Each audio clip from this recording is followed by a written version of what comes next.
friends, and welcome to the final cut as we head down the home stretch of the Godzilla franchise.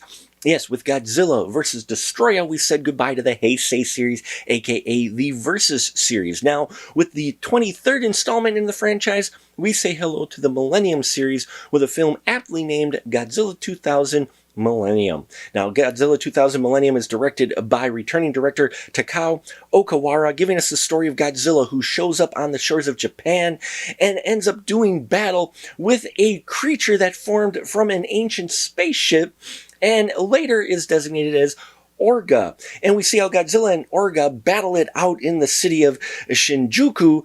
Meanwhile, we have a group of humans who are trying to study Godzilla and see what positives they can possibly learn from the big green guy, while you have another organization led by a crazy man who really wants to see Godzilla dead.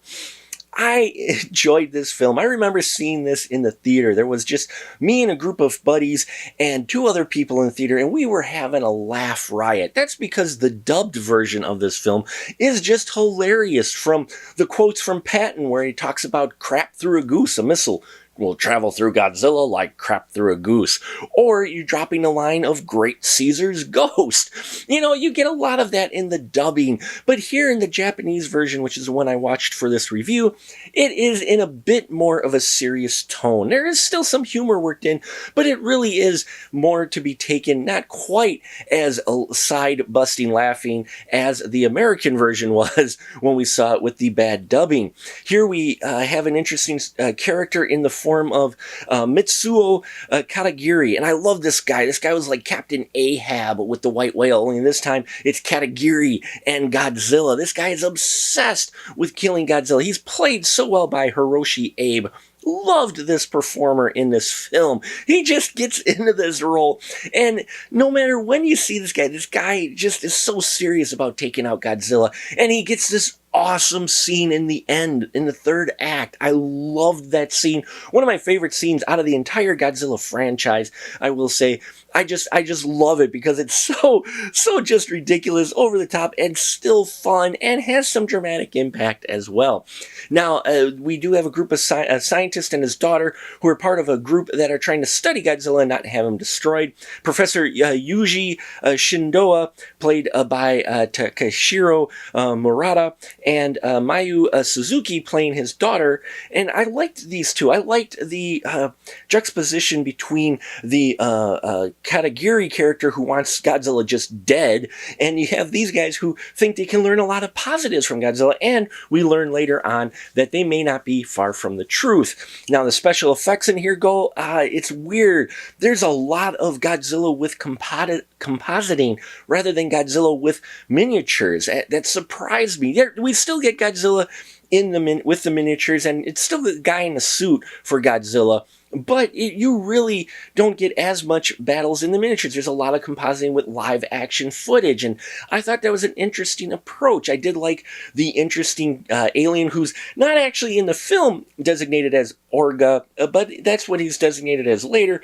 But it's an interesting modern monster. They work in the internet because when this came out in 1999, the internet was just growing, and so showing the threat of possible information getting leaked out, only this time to aliens, and so they give it a modern spin, and I just thought it was interesting for a reboot film to actually have Godzilla go against a monster, because the first two series that we had in Godzilla films, Godzilla was just by himself destroying Tokyo. So interesting, different approach to it, and the fight scenes all right when they really get into it. I mean, I like Godzilla's fire this time around. We got a little heat shimmer and that before he launches his fire, so it feels more like fire coming out, you know, but it's orange this time. His spines still light up, and I love the spines. The design of the suit is really cool.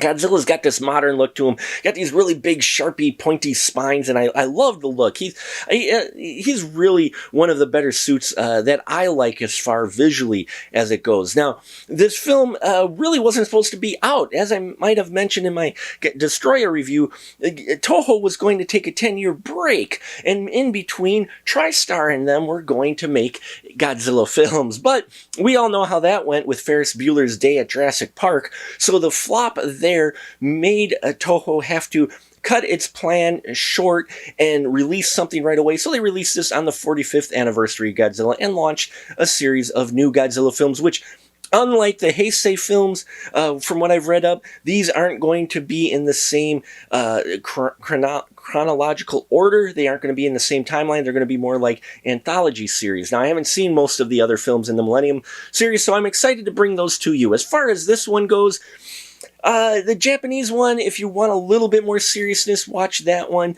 If you want to watch really hilariously dubbed film, you can watch the US version of this film. Both are enjoyable in different ways. There is kind of a humorous line at the very end that I love about, that the professor drops about a little bit of Godzilla in us all. And the way it's edited and cut, you know there maybe was just a little bit of satire and a little bit of wink nudge to the audience for that one. So, yeah, this isn't a horrible installment to the franchise, though I will say it was just a little bit rushed. We still get guys in suits and an alright Godzilla battle. It's not one of the better ones of the overall franchise, but it's not one of the worst ones either. So I am very interested to see how the other Millennium films go and bringing those reviews to you. Please subscribe if you haven't already. Check out our Patreon. Hit all of those YouTube fun things. I appreciate your support, and until next time, remember, keep that ticket stub.